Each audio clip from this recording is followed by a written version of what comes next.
एमर Babar official की जानिब से गुमनाम भाई का लिखा हुआ एक लाजवाब कलाम, खूबसूरत नज़म तमाम सामाईन की नज़र। ये तुम कैसी लड़की हो, ये तुम कैसी लड़की हो, हया की दावेदार भी हो,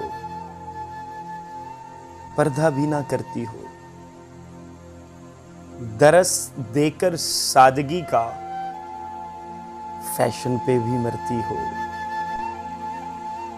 ये तुम कैसी लड़की हो, ये तुम कैसी लड़की हो, यार बना के पास बुला के जाने क्या कुछ करती हो।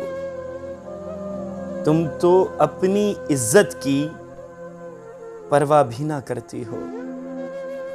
ये तुम कैसी लड़की हो, ये तुम कैसी लड़की हो, फंस जाती हो बातों में तुम, जरा ख्याल ना करती हो।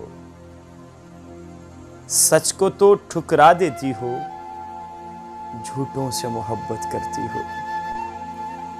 ये तुम कैसी लड़की हो, ये तुम कैसी लड़की हो, मना है जब कब्रों पर जाना, कहना तुमने किसका माना।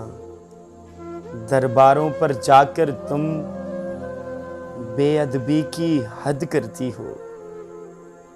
ये तुम कैसी लड़की हो, ये तुम कैसी लड़की हो, बुरा भला अब कहना मुझको, कह लेना जो कहना तुझको। तेरी इज्जत पे लड़ता हूं और तुम मुझसे लड़ती हो। ये तुम कैसी लड़की हो, ये तुम कैसी लड़की हो, ये तुम कैसी लड़की हो। बच जाओ अदाकारों से तुम, प्यार के दावेदारों से तुम। प्यार नहीं सब धोखा है ये, प्यार नहीं सब धोखा है ये, किस चक्कर में पड़ती हो। ये तुम कैसी लड़की हो, ये तुम कैसी लड़की हो।